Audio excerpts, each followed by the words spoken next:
السلام علیکم ورحمۃ اللہ وبرکاتہ۔ آج ہم آپ کے لیے لباس کے آداب سنت نبوی صلی اللہ علیہ وآلہ وسلم کی روشنی میں لے کر آئے ہیں۔ اللہ تعالیٰ اس کو سن کر ہمیں عمل کرنے کی توفیق عطا فرمائے۔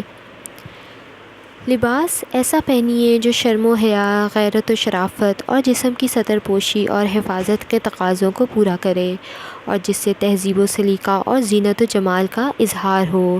قرآن پاک میں اللہ تعالیٰ نے اپنی اس نعمت کا ذکر کرتے ہوئے ارشاد فرمایا ہے: اے آدم کی اولاد، ہم نے تم پر لباس نازل کیا ہے کہ تمہارے جسم کے قابل شرم حصوں کو ڈھانکے اور تمہارے لیے زینت اور حفاظت کا ذریعہ بھی ہو۔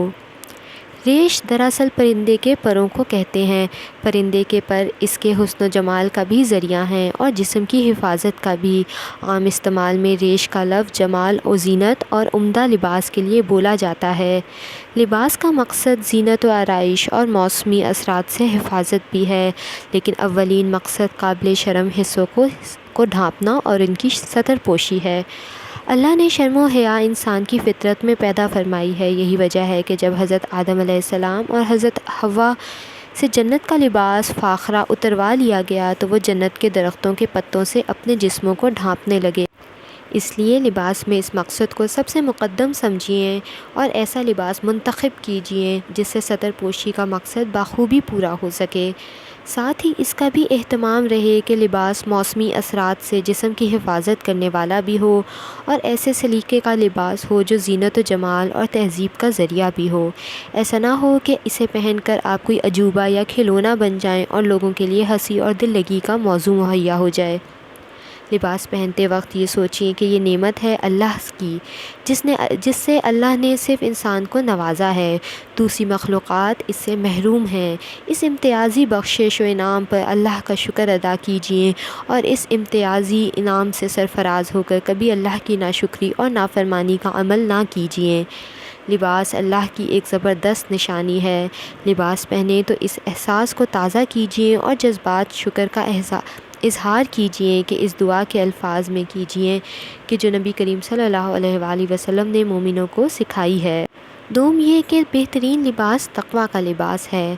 تقویٰ کے لباس سے باطنی پاکیزگی بھی مراد ہے اور ظاہری پاکیزگی کا لباس بھی ہے، یعنی ایسا لباس پہنیے جو شریعت کی نظر میں پرہیزگاروں کا لباس ہو، جس سے کبر و غرور کا اظہار نہ ہو، جو نہ عورتوں کے لیے مردوں سے مشابہت کا ذریعہ ہو اور نہ مردوں کے لیے عورتوں سے مشابہت کا ذریعہ ہو۔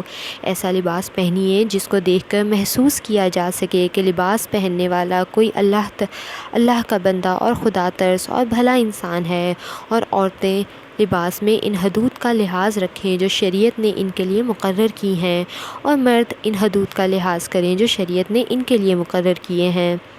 نیا لباس پہنے تو کپڑے کا نام لے کر خوشی کا اظہار کیجیے کہ اللہ نے اپنے فضل و کرم سے یہ کپڑا عنایت فرمایا ہے، اور شکر کے جذبات سے سرشار ہو کر نیا لباس پہننے کی وہ دعا پڑھیے جو آپ صلی اللہ علیہ وآلہ وسلم نے سکھائی اور وہ خود بھی پڑھا کرتے تھے۔ حضرت ابو سعید خدری رضی اللہ عنہ فرماتے ہیں کہ رسول اللہ صلی اللہ علیہ وآلہ وسلم جب کوئی نیا کپڑا پہنتے یا عمامہ، کرتا یا چادر پہنتے تو اس کا نام لے کر فرماتے: اللہم لک الحمد انت کسوتنیہ اسألک خیرہ و خیر ما صنع لہ واعوذ بک من شرہ و شر ما صنع لہ۔ اسے ابو داؤد نے روایت فرمایا ہے: اللہ تیرا شکر ہے تو نے مجھے یہ لباس پہنایا، میں تجھ سے اس کے خیر کا خواہ ہوں اور اس کے مقصد کے اچھے پہلو کا جس کے لیے یہ بنایا گیا ہے، اور میں اپنے آپ کو تیری پناہ میں دیتا ہوں اس لباس کی برائی سے اور اس کے مقصد کے اس برے پہلو سے جس کے لیے یہ بنایا گیا ہے۔ دعا کا مطلب یہ ہے کہ اللہ یا تو مجھے توفیق دے کہ میں تیرا بخشا ہوا لباس انہی مقاصد کے لیے استعمال کروں جو تیرے نزدیک پاکیزہ مقاصد رکھتے ہیں، مجھے توفیق دے کہ میں اس سے اپنی ستر پوشی کر سکوں اور بے شرمی بے حیائی کی باتوں سے اپنے ظاہر و باطن کو محفوظ کر سکوں، اور شریعت کی حدود میں رہتے ہوئے میں اس کے ذریعے اپنے جسم کی حفاظت کر سکوں اور اس کو زینت و جمال کا ذریعہ بنا سکوں۔ کپڑے پہن کر نہ تو دوسروں پر اپنی بڑائی جتاؤں جتاؤں اور نہ غرور و تکبر کروں، اور نہ تیری رحمت اور تیری اس نعمت کو استعمال کرنے میں شریعت کی ان حدود کو توڑوں جو تو نے اپنے بندوں اور بندیوں کے لیے مقرر فرمائی ہے۔ حضرت عمر رضی اللہ عنہ کا بیان ہے کہ آپ صلی اللہ علیہ وآلہ وسلم کا ارشاد ہے، جو شخص نئے کپڑے پہنے اگر وہ گنجائش رکھتا ہو تو اپنے پرانے کپڑے کسی غریب کو خیرات میں دے دے، اور نئے کپڑے پہنتے وقت یہ دعا لازمی پڑھے، الحمدللہ الذی کسانی ما اواری بہ عوراتی و اتجمل بہ فی حیاتی۔ ساری تعریف اور حمد اس اللہ کے لیے ہے جس نے مجھے یہ کپڑا پہنایا جس سے میں اپنی سطر پوشی کرتا ہوں اور جو اس زندگی میں میرے حسن و جمال کا بھی ذریعہ ہے۔ جو شخص بھی نیا لباس پہنتے وقت یہ دعا پڑھے گا، اللہ تعالیٰ اس کو زندگی میں بھی اور موت کے بعد بھی اپنی حفاظت اور نگرانی میں رکھے گا۔ پھر یہ کہ کپڑے پہنتے وقت سیدھی جانب کا خیال رکھیے۔ قمیض، کرتا، شیروانی اور کوٹ وغیرہ پہنے تو پہلے سیدھی آستینیں پہنیے، اور اسی طرح پاجامہ وغیرہ پہنیے تو پہلے سیدھے پیر میں پائچیاں ڈالیے۔ نبی کریم صلی اللہ علیہ وآلہ وسلم جب قمیض پہنتے تو پہلے سیدھا ہاتھ سیدھی آستین میں ڈالتے اور پھر الٹا ہاتھ الٹی آستین میں ڈالتے۔ اسی طرح جب آپ صلی اللہ علیہ وآلہ وسلم جوتا پہنتے تو پہلے سیدھا پاؤں سیدھے جوتے میں ڈالتے اور پھر الٹا پاؤں الٹے جوتے میں ڈالتے، اور جوتا اتارتے وقت پہلے الٹا پاؤں جوتے میں سے نکالتے یا پھر سیدھا پاؤں نکالتے۔ مطلب یہ کہ پہنتے وقت سب سے پہلے سیدھا کرتے، اور جب اتارنا ہوتا جوتا تو سب سے پہلے الٹا پاؤں اتارتے اور پھر اس کے بعد سیدھا پاؤں اتارتے۔ کپڑے پہننے سے پہلے ضرور جھاڑ لیجئے، ہو سکتا ہے کہ اس میں کوئی موذی جانور ہو اور خدا نخواستہ کوئی ایذا پہنچائے۔ آپ صلی اللہ علیہ وآلہ وسلم ایک بار ایک جنگل میں اپنے موزے پہن رہے تھے۔ پہلا موزہ پہننے کے بعد جب آپ صلی اللہ علیہ وآلہ وسلم نے دوسرا موزہ پہننے کا ارادہ فرمایا تو ایک کوا جھپٹا اور وہ موزہ اٹھا کر اڑ گیا اور کافی اوپر لے جا کر اسے چھوڑ دیا۔ موزہ جب اونچائی سے نیچے گرا تو گرنے کی چوٹ سے اس میں ایک سانپ دور جا پڑا۔ یہ دیکھ کر آپ صلی اللہ علیہ وآلہ وسلم نے اللہ کا شکر ادا کیا اور ارشاد فرمایا، ہر مسلمان کے لیے ضروری ہے کہ جب موزہ پہننے کا ارادہ کرے تو اس کو جھاڑ لے۔ اسے طبرانی نے روایت کیا ہے۔ فورتھ یہ کہ لباس سفید پہنیے۔ سفید لباس مردوں کے لیے پسندیدہ ہے۔ آپ صلی اللہ علیہ وآلہ وسلم کا ارشاد ہے، سفید کپڑے پہنا کرو، یہ بہترین لباس ہے۔ سفید کپڑا ہی زندگی میں پہننا چاہیے اور سفید ہی کپڑے میں مردوں کو دفن کرنا چاہیے۔ اسے ترمذی نے روایت کیا ہے۔ ایک اور موقع پر آپ صلی اللہ علیہ وآلہ وسلم نے ارشاد فرمایا، سفید کپڑے پہنا کرو اس لیے کہ سفید کپڑا زیادہ صاف ستھرا رہتا ہے اور اسی میں اپنے مردوں کو کفنایا کرو۔ زیادہ صاف ستھرا رہنے سے مراد یہ ہے کہ اگر اس پر ذرا سا داغ دھبا بھی لگے تو فوراً محسوس ہو جائے اور آدمی فوراً دھو کر اسے صاف کر لے، اور اگر کوئی رنگین کپڑا ہو تو اس پر داغ دھبا جلد نظر نہ آ سکے تو جلد دھونے کی طرف توجہ نہ ہو سکے گی۔ صحیح بخاری میں ہے کہ نبی کریم صلی اللہ علیہ وآلہ وسلم سفید کپڑا پہنا کرتے تھے، یعنی آپ صلی اللہ علیہ وآلہ وسلم نے خود بھی سفید لباس پسند کیا اور امت کے مردوں کو بھی اس کے پہننے کی ترغیب فرمائی۔ پھر یہ کہ جب پاجامہ اور لنگی وغیرہ کو ٹخنوں سے اوپر رکھیے۔ جو لوگ غرور و تکبر میں اپنا پاجامہ یا لنگی وغیرہ لٹکا دیتے ہیں، آپ صلی اللہ علیہ وآلہ وسلم کی نظر میں وہ ناکام اور نامراد لوگ ہیں اور سخت عذاب کے مستحق ہیں۔ آپ صلی اللہ علیہ وآلہ وسلم کا ارشاد ہے کہ 3 قسم کے لوگ ایسے ہیں کہ اللہ تعالیٰ قیامت کے دن نہ تو ان سے بات کرے گا اور نہ ان کی طرف نظر فرمائے گا اور نہ ان کو پاک و صاف کر کے جنت میں داخل کرے گا، بلکہ ان کو انتہائی دردناک عذاب دے گا۔ حضرت ابو غفاری رحمۃ اللہ علیہ رضی اللہ عنہ نے پوچھا کہ یا رسول اللہ صلی اللہ علیہ وآلہ وسلم، یہ ناکام و نامراد لوگ کون سے ہیں؟ ارشاد فرمایا، ایک وہ جو غرور اور تکبر میں اپنا تہمد ٹخنوں سے نیچا لٹکاتا ہو، دوسرا وہ شخص جو احسان جتاتا ہو، اور تیسرا وہ شخص ہے جو جھوٹی قسموں کے سہارے اپنی تجارت کو چمکانا چاہتا ہو۔ اسے مسلم نے روایت کیا ہے۔ حضرت عبید بن خالد رضی اللہ عنہ اپنا ایک واقعہ بیان کرتے ہیں۔ کہتے ہیں کہ میں ایک بار مدینہ منورہ میں جا رہا تھا کہ میں نے اپنے پیچھے سے یہ کہتے سنا کہ اپنا تہمد اوپر اٹھا لو، کہ اس سے آدمی ظاہری نجاست سے بھی محفوظ رہتا ہے اور باطنی نجاست سے بھی۔ میں نے گردن پھیر کر جو دیکھا تو نبی کریم صلی اللہ علیہ وآلہ وسلم تھے۔ میں نے عرض کیا یا رسول اللہ صلی اللہ علیہ وآلہ وسلم، یہ تو ایک معمولی سی چادر ہے، بھلا اس میں کیا غرور و تکبر ہو سکتا ہے؟ آپ صلی اللہ علیہ وآلہ وسلم نے فرمایا، کیا تمہارے لیے میری اتباع ضروری نہیں ہے؟ میں نے نبی کریم صلی اللہ علیہ وآلہ وسلم کے الفاظ سنے تو فوراً میری نگاہ آپ صلی اللہ علیہ وآلہ وسلم کے تہمد پر پڑی۔ میں نے دیکھا کہ آپ صلی اللہ علیہ وآلہ وسلم کا تہمد نصف پنڈلی تک اونچا تھا۔ آپ صلی اللہ علیہ وآلہ وسلم کا یہ ارشاد ہے کہ ٹخنوں سے اونچا پاجامہ اور لنگی وغیرہ رکھنے سے آدمی ہر طرح کی ظاہری اور باطنی نجاستوں سے محفوظ ہو جاتا ہے۔ بڑا ہی معنی خیز ہے۔ اس کا مطلب یہ ہے کہ جب کپڑا نیچے لٹکے گا تو راستے کی گندگی سے میلا اور خراب ہوگا، پاک صاف نہ رہ سکے گا، اور یہ بات ذوق و طہارت و نفاذت پر نہایت گراں ہے۔ پھر ایسا کرنا کبر و غرور کی وجہ سے بھی ہوتا ہے، اور کبر و غرور باطنی گندگی ہے، اور اگر یہ مصلحتیں نہ بھی ہوں تو مومن کے لیے تو یہ فرمان ہی سب کچھ ہے کہ آپ صلی اللہ علیہ وآلہ وسلم کی زندگی میں تمہارے لیے بہترین نمونہ ہے۔ اور ابو داؤد رضی اللہ عنہ کی حدیث میں تو آپ صلی اللہ علیہ وآلہ وسلم نے اس کی بڑی لرزہ خیز سزا بیان فرمائی ہے۔ آپ صلی اللہ علیہ وآلہ وسلم نے فرمایا، مومن کا تہمد آدھی پنڈلی تک ہونا چاہیے، اور اس کے نیچے ٹخنوں تک ہونے میں بھی کوئی مضائقہ نہیں، لیکن ٹخنوں سے نیچے تہمد کا جتنا حصہ لٹکے گا وہ آگ میں جلے گا، اور جو شخص غرور اور گھمنڈ میں اپنا کپڑے کو نیچے ٹخنے سے نیچے لٹکائے گا، قیامت کے دن اللہ اس کی نظر اس پہ نظر بھی نہ اٹھا کر دیکھے گا۔ مزید یہ کہ ریشمی کپڑا نہ پہنیے، یہ عورتوں کا لباس ہے، اور آپ صلی اللہ علیہ وآلہ وسلم نے مردوں کو عورتوں کا لباس پہننے اور اس کسی صورت بنانے سے سختی سے منع کیا ہے۔ حضرت عمر رضی اللہ عنہ فرماتے ہیں کہ آپ صلی اللہ علیہ وآلہ وسلم کا ارشاد ہے، ریشمی کپڑا یا لباس نہ پہنو کہ جو اس کو دنیا میں پہنے گا وہ آخرت میں اس کو نہ پہن سکے گا۔ اسے بخاری اور مسلم نے روایت کیا ہے۔ ایک بار آپ صلی اللہ علیہ وآلہ وسلم نے حضرت علی رضی اللہ عنہ سے فرمایا، اس ریشمی کپڑے کو پھاڑ کر اور اس کے دوپٹے بنا کر ان فاطماؤں میں تقسیم کر دو۔ یہاں فاطماؤں سے مراد 3 عورتیں ہیں یا 3 قابل احترام خواتین ہیں۔ سب سے پہلی فاطمۃ الزہرا، جو آپ صلی اللہ علیہ وآلہ وسلم کی پیاری بیٹی اور حضرت علی رضی اللہ عنہ کی زوجہ محترمہ تھیں۔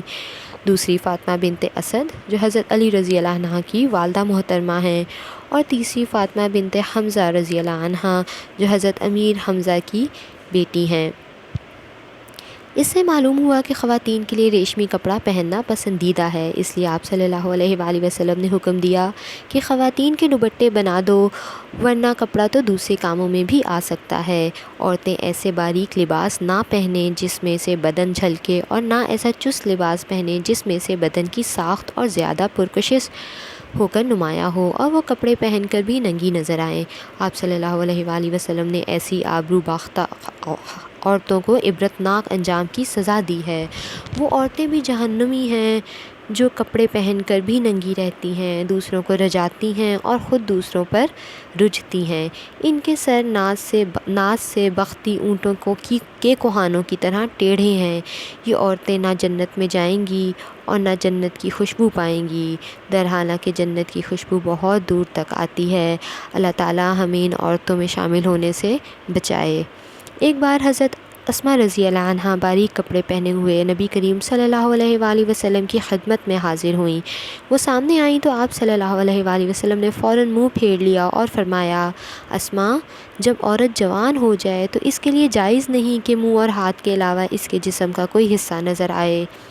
تہمد اور پاجامہ وغیرہ پہننے کے بعد بھی ایسے انداز سے لیٹنے اور بیٹھنے سے بچیے جس میں سے بدن کھل جانے یا نمایاں ہو جانے کا اندیشہ ہو۔ آپ صلی اللہ علیہ وآلہ وسلم کا ارشاد ہے، ایک جوتا پہن کر نہ چلا کرو، اور تہمد میں ایک زانو اٹھا کر اکڑوں نہ بیٹھو، اور بایاں ہاتھ سے نہ کھاؤ، اور چادر پورے بدن پر اس انداز سے نہ لپیٹو کہ کام کاج کرنے یا نماز وغیرہ پڑھنے میں ہاتھ نہ نکل سکیں، اور چت لیٹ کر ایک پاؤں کو دوسرے پاؤں پر نہ رکھو۔ کہ اس طرح بھی سطر پوشی میں بے احتیاطی کا اندیشہ ہے۔ لباس میں عورتیں اور مرد ایک دوسرے کا سا رنگ ڈھنگ نہ اختیار کریں۔ آپ صلی اللہ علیہ وآلہ وسلم کا ارشاد ہے کہ اللہ نے ان مردوں پر لعنت فرمائی ہے جو عورتوں کا سا رنگ اختیار کریں، اور ان عورتوں پر بھی لعنت فرمائی ہے جو مردوں کا سا رنگ ڈھنگ اختیار کریں۔ اسے بخاری نے روایت کیا ہے۔ حضرت ابو ہریرہ رضی اللہ عنہ فرماتے ہیں کہ یا رسول اللہ صلی اللہ علیہ وآلہ وسلم نے اس مرد پر لعنت فرمائی ہے جو کہ عورتوں کا سا لباس پہنے، اور اس عورت پر بھی لعنت فرمائی ہے جو کہ مردوں کا سا لباس پہنے۔ اسے ابو داؤد نے روایت کیا ہے۔ ایک بار حضرت عائشہ رضی اللہ عنہ سے کسی نے ذکر کیا کہ ایک عورت ہے جو مردوں کے سے جوتے پہنتی ہے، تو آپ صلی اللہ علیہ وآلہ وسلم نے فرمایا کہ یا رسول اللہ صلی اللہ علیہ وآلہ وسلم نے ایسی عورتوں پر لعنت فرمائی ہے جو مرد بننے کی کوشش کریں، یعنی حضرت عائشہ رضی اللہ عنہ نے اس عورت کو بتایا کہ آپ صلی اللہ علیہ وآلہ وسلم نے ایسی عورتوں پر لعنت فرمائی ہے۔ مزید یہ کہ خواتین دوپٹہ اوڑھنے کا اہتمام سختی کے ساتھ رکھیں اور اس سے اپنے سر اور سینے کو چھپائے رکھیں۔ دوپٹہ ایسا باریک نہ اوڑھیں جس سے سر کے بال نظر آئیں۔ دوپٹے کا مقصد ہی یہ ہے کہ اس سے زینت کو چھپایا جائے۔ قرآن پاک میں اللہ تعالیٰ کا ارشاد ہے، اور اپنے سینوں پر اپنے دوپٹوں کے آنچل ڈالے رکھو۔ ایک بار نبی کریم صلی اللہ علیہ وآلہ وسلم کے پاس مصر کی بنی ہوئی ایک باریک ململ کی چادر آئی۔ آپ صلی اللہ علیہ وآلہ وسلم نے اس میں سے کچھ حصہ پھاڑ کر وہیہ کلبی کو دیا اور فرمایا اس میں سے ایک حصہ پھاڑ کر تم اپنا کرتا بنا لو اور ایک حصہ اپنی بیوی کو دوپٹہ بنانے کے لیے دے دو، مگر ان سے کہہ دینا کہ اس کے نیچے ایک اور کپڑا لگا لیں تاکہ جسم کی ساخت اندر سے نہ جھلکے۔ اسے ابو داؤد نے روایت فرمایا ہے۔ کتاب و سنت کی اس صریح ہدایت کو پیش نظر رکھ کر احکام الہی کے مقصد کو پورا کیجیے، اور 4 گرہ کی پٹی کو گلے کا ہار بنا کر اللہ اور رسول اللہ صلی اللہ علیہ وآلہ وسلم کے احکامات کا مذاق نہ اڑائیے۔ حضرت عائشہ رضی اللہ عنہ فرماتی ہیں کہ جب یہ حکم نازل ہوا تو عورتوں نے باریک کپڑے چھوڑ کر موٹے کپڑے چھانٹنے اور ان کے دوپٹے بنانا شروع کر دیے۔ لباس ہمیشہ اپنی وسعت اور حیثیت کے مطابق پہنیے، نہ ایسا لباس پہنیے جس سے فخر و نمائش کا اظہار ہو اور آپ دوسروں کو حقیر سمجھ کر اترائیں اور اپنی دولت مندی کی بے جا نمائش کریں، اور نہ ایسا لباس پہنیے جو آپ کی وسعت سے زیادہ قیمتی ہو اور آپ فضول خرچی کے گناہ میں مبتلا ہوں، اور نہ ایسے شکستہ حال بنے رہیے کہ ہر وقت آپ کی صورت سوال بنی رہے اور سب کچھ ہونے کے باوجود بھی آپ محروم نظر آئیں، بلکہ ہمیشہ اپنی وسعت و حیثیت کے لحاظ سے موزوں، باسلیقہ اور صاف ستھرے کپڑے پہنیے۔ بعض لوگ پھٹے پرانے اور پیوند لگے کپڑے پہن کر شکستہ حال بنے رہتے ہیں اور اس کو دینداری سمجھتے ہیں۔ اتنا ہی نہیں بلکہ وہ ان لوگوں کو دنیا دار سمجھتے ہیں جو صاف ستھرے سلیقے والے کپڑے پہنتے ہیں، حالانکہ دینداری کا یہ تصور سراسر غلط ہے۔ حضرت ابو حسن علی شاذلی رحمۃ اللہ علیہ ایک بار نہایت ہی عمدہ لباس پہنے ہوئے تھے۔ کسی شکستہ حال صوفی نے ان کے اس ٹھاٹ بات پر اعتراض کیا کہ بھلا اللہ والوں کو ایسا بیش بہا لباس پہننے کی کیا ضرورت؟ حضرت شاذلی رضی اللہ عنہ رحمۃ اللہ علیہ نے جواب دیا، بھائی یہ شان و شوکت، عظمت و شان والے خدا کی حمد و شکر کا اظہار ہے، اور تمہاری یہ شکستہ حال صورت سوال ہے کہ تم زبان حال سے بندوں سے سوال کر رہے ہو۔ دراصل دینداری کا انحصار نہ پھٹے پرانے پیوند لگے گھٹیا کپڑوں پر ہے اور نہ لباس فاخرہ پہننے پر ہے۔ دینداری کا دار و مدار تو آدمی کی نیت اور صحیح فکر پر ہے۔ صحیح بات یہ ہے کہ آدمی ہر معاملے میں اپنی وسعت اور حیثیت کا لحاظ کرتے ہوئے اعتدال اور توازن کی روش اختیار کرے، نہ شکستہ صورت بنا کر نفس کو موٹا ہونے کا موقع دے اور نہ زرق برق لباس پہن کر فخر و غرور دکھائے۔ حضرت ابو العلا حوض رحمۃ اللہ علیہ کے والد اپنا ایک واقعہ بیان کرتے ہیں کہ ایک بار نبی کریم صلی اللہ علیہ وآلہ وسلم کی خدمت میں حاضر ہوا۔ اس وقت میرے جسم پر نہایت ہی گھٹیا اور معمولی کپڑے تھے۔ آپ صلی اللہ علیہ وآلہ وسلم نے پوچھا، کیا تمہارے پاس مال و دولت ہے؟ میں نے کہا جی ہاں۔ دریافت فرمایا، کس طرح کا مال ہے؟ میں نے کہا اللہ نے مجھے ہر قسم کا مال دے رکھا ہے، اونٹ بھی ہیں، گائے بھی ہیں، بکریاں بھی ہیں، گھوڑے بھی ہیں اور غلام بھی ہیں۔ آپ صلی اللہ علیہ وآلہ وسلم نے فرمایا کہ جب اللہ نے تمہیں مال و دولت سے نواز رکھا ہے تو اس کے فضل و احسان کا اثر تمہارے جسم پر بھی ظاہر ہونا چاہیے۔ مطلب یہ کہ جب اللہ نے تمہیں سب کچھ دے رکھا ہے تو پھر تم نے ناداروں اور فقیروں کی طرح اپنا حلیہ کیوں بنا رکھا ہے؟ یہ تو اللہ کی ناشکری ہے۔ حضرت جابر رضی اللہ عنہ کا بیان ہے کہ ایک بار نبی کریم صلی اللہ علیہ وآلہ وسلم ملاقات کی غرض سے ہمارے یہاں تشریف لائے تو آپ صلی اللہ علیہ وآلہ وسلم نے ایک آدمی کو دیکھا جو گرد و غبار میں اٹا ہوا تھا اور اس کے بال بکھرے ہوئے تھے۔ آپ صلی اللہ علیہ وآلہ وسلم نے فرمایا، کیا اس آدمی کے پاس کوئی کنگھا نہیں ہے جس سے یہ اپنے بالوں کو درست کر لیتا؟ اور آپ صلی اللہ علیہ وآلہ وسلم نے ایک دوسرے آدمی کو دیکھا کہ جس نے میلے کپڑے پہن رکھے تھے۔ آپ صلی اللہ علیہ وآلہ وسلم نے فرمایا، کیا اس آدمی کے پاس وہ چیز یعنی صابن وغیرہ نہیں ہے جس سے یہ اپنے کپڑے دھو لیتا؟ ایک شخص نے نبی کریم صلی اللہ علیہ وآلہ وسلم سے کہا، یا رسول اللہ صلی اللہ علیہ وآلہ وسلم، میں چاہتا ہوں کہ میرا لباس نہایت عمدہ ہو، سر میں تیل لگا ہو، جوتے بھی نفیس ہوں۔ اسی طرح اس نے بہت سی چیزوں کا ذکر کیا، یہاں تک کہ اس نے کہا کہ میرا جی چاہتا ہے میرا کوڑا بھی نہایت عمدہ ہو۔ آپ صلی اللہ علیہ وآلہ وسلم اس کی گفتگو سنتے رہے اور پھر فرمایا، یہ ساری ہی باتیں پسندیدہ ہیں اور اللہ اس لطیف و ذوق کو اچھی نظر سے دیکھتا ہے۔ حضرت عبداللہ بن عمر رضی اللہ عنہ فرماتے ہیں کہ میں نے رسول اللہ صلی اللہ علیہ وآلہ وسلم سے دریافت کیا، یا رسول اللہ صلی اللہ علیہ وآلہ وسلم، کیا یہ تکبر اور غرور ہے کہ میں نفیس اور عمدہ کپڑے پہنوں؟ آپ صلی اللہ علیہ وآلہ وسلم نے فرمایا، نہیں، بلکہ یہ تو خوبصورتی ہے اور اللہ اس خوبصورتی کو پسند فرماتا ہے۔ اسے ابن ماجہ نے روایت کیا ہے۔ حضرت عبداللہ بن عمر رضی اللہ عنہ کا بیان ہے کہ نبی کریم صلی اللہ علیہ وآلہ وسلم نے فرمایا، نماز میں دونوں کپڑے پہن لیا کرو، یعنی پورا لباس سے آراستہ ہو جایا کرو۔ اللہ زیادہ مستحق ہے کہ اس کی حضوری میں آدمی اچھی طرح بن سنور کر جائے۔ حضرت عبداللہ بن مسعود رضی اللہ عنہ کا بیان ہے کہ آپ صلی اللہ علیہ وآلہ وسلم نے فرمایا، جس کے دل میں ذرہ برابر بھی غرور ہوگا وہ جنت میں داخل بھی نہ ہوگا۔ ایک شخص نے کہا، ہر شخص یہ چاہتا ہے کہ اس کے کپڑے عمدہ ہوں، اس کے جوتے عمدہ ہوں۔ آپ صلی اللہ علیہ وآلہ وسلم نے فرمایا، اللہ خود صاحب جمال ہے اور جمال کو پسند کرتا ہے۔ صاحب جمال کا مطلب ہے کہ اللہ تعالیٰ کی ذات خود بھی خوبصورت ہے اور اللہ خوبصورتی کو پسند فرماتا ہے، یعنی عمدہ نفیس پہننا اور غرور بالکل بھی نہیں ہے۔ غرور تو دراصل یہ ہے کہ آدمی حق سے بے نیازی برتے اور لوگوں کو حقیر و ذلیل سمجھے۔ اسے مسلم نے روایت کیا ہے۔ پھر یہ کہ پہننے، اوڑھنے اور بناؤ سنگھار کرنے میں بھی ذوق اور سلیقے کا پورا خیال رکھیے۔ گریبان کھولے پھرنا، الٹے سیدھے بٹن لگانا، ایک پائنچہ چڑھانا اور ایک نیچے رکھنا، اور ایک جوتا پہنے چلنا یا الجھے ہوئے بال رکھنا، یہ سب ہی باتیں ذوق اور سلیقے کے خلاف ہیں۔ ایک دن آپ صلی اللہ علیہ وآلہ وسلم مسجد میں تشریف رکھتے تھے کہ اتنے میں ایک شخص مسجد میں آیا جس کے سر اور داڑھی کے بال بکھرے ہوئے تھے۔ آپ صلی اللہ علیہ وآلہ وسلم نے اپنے ہاتھ سے اس کی طرف اشارہ کیا، جس کا مطلب یہ تھا کہ جا کر اپنے سر کے بال اور داڑھی کو سنوار لو۔ چنانچہ وہ شخص گیا اور بالوں کو بنا سنوار کر آیا تو آپ صلی اللہ علیہ وآلہ وسلم نے فرمایا، کیا یہ زینت و آرائش اس سے بہتر نہیں ہے کہ آدمی کے بال الجھے ہوئے ہوں؟ ایسا معلوم ہوتا ہے کہ گویا وہ شیطان ہے۔ حضرت ابو ہریرہ رضی اللہ عنہ فرماتے ہیں کہ نبی کریم صلی اللہ علیہ وآلہ وسلم نے ارشاد فرمایا کہ ایک جوتا پہن کر کوئی نہ چلے، یا دونوں پہن کر چلو یا دونوں اتار کر چلو۔ اسے ترمذی نے روایت کیا ہے۔ اور اسی حدیث کی روشنی میں علماء دین نے ایک آستین اور ایک موزے پہننے کی بھی ممانعت فرمائی ہے۔ سرخ اور شوخ رنگ، زرق برق پوشاک اور نمائشی سیاہ اور گہرے کپڑے پہننے سے بھی پرہیز کیجیے۔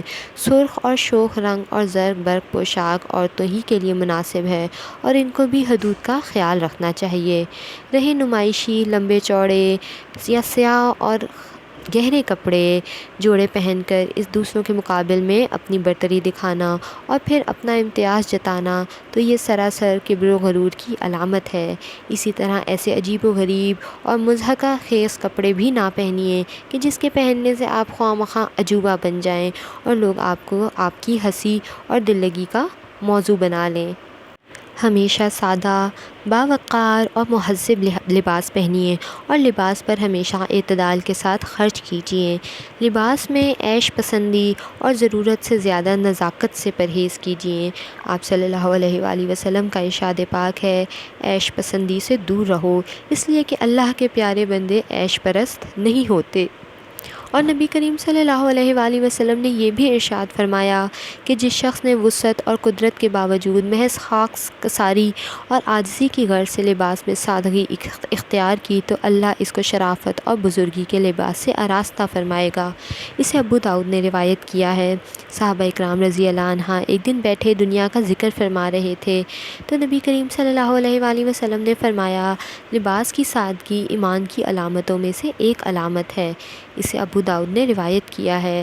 ایک بار نبی کریم صلی اللہ علیہ وآلہ وسلم نے فرمایا، اللہ کے بہت سے بندے جن کی ظاہری حالت نہایت ہی معمولی ہوتی ہے، بال پریشان اور غبار میں اٹے ہوئے، کپڑے معمولی اور سادہ ہوتے ہیں، لیکن اللہ کی نظر میں ان کا مرتبہ اتنا بلند ہوتا ہے کہ اگر وہ کسی بات پر قسم کھا بیٹھیں تو اللہ ان کی قسم کو پوری فرما دیتے ہیں۔ اور اس قسم کے لوگوں میں سے ایک براء بن مالک رضی اللہ عنہ بھی ہیں۔ اسے ترمذی نے روایت کیا ہے۔ اللہ کی اس نعمت کا شکر ادا کرنے کے لیے ان ناداروں کو بھی پہنائیے جن کے پاس تن ڈھن ڈھانپنے کے لیے کچھ نہ ہو۔ آپ صلی اللہ علیہ وآلہ وسلم کا ارشاد پاک ہے، جو شخص کسی مسلمان کو کپڑے پہنا کر اس کی تن پوشی کرے گا تو اللہ تعالیٰ قیامت کے روز جنت کا سبز لباس پہنا کر اس کی تن پوشی فرمائے گا۔ اسے ابو داؤد نے روایت کیا ہے۔ اور آپ صلی اللہ علیہ وآلہ وسلم نے یہ بھی فرمایا کہ کسی مسلمان نے اپنے مسلمان بھائی کو کپڑے پہنائے تو جب تک وہ کپڑے پہننے والے کے بدن پر رہیں گے، پہنانے والے کو اللہ اپنی نگرانی اور حفاظت میں رکھے گا۔ اسے ترمذی نے روایت کیا ہے۔ اپنے ان نوکروں اور خادموں کو بھی اپنی حیثیت کے مطابق اچھا لباس پہنائیے جو شب و روز آپ کی خدمت میں لگے رہتے ہیں۔ آپ صلی اللہ علیہ وآلہ وسلم نے فرمایا، لونڈی اور غلام تمہارے بھائی ہیں، اللہ نے ان کو تمہارے قبضے میں دے رکھا ہے، بس تم میں سے کسی کے قبضے و تصرف میں اللہ نے کسی کو دے رکھا ہے تو اس کو چاہیے کہ اس کو وہی کھلائے جو وہ خود کھائے، اور وہی پہنائے جو وہ خود پہنے، اور جو وہ خود پہنتا ہے اور اس پر کام کا اتنا ہی بوجھ ڈالے جو اس کے سہارے سے زیادہ نہ ہو، اور اگر وہ اس کام کو نہ کر پا رہا ہو تو خود اس کے کام میں مدد کرے۔ اسے بخاری و مسلم نے روایت کیا ہے۔ اللہ تعالیٰ ہمیں اسے سن کر اس پہ عمل کرنے کی توفیق عطا کرے اور اسے آگے پھیلا کر ہمارے لیے بھی صدقہ جاریہ بنائیے اور اپنے لیے بھی صدقہ جاریہ بنائیے۔ السلام علیکم ورحمۃ اللہ وبرکاتہ۔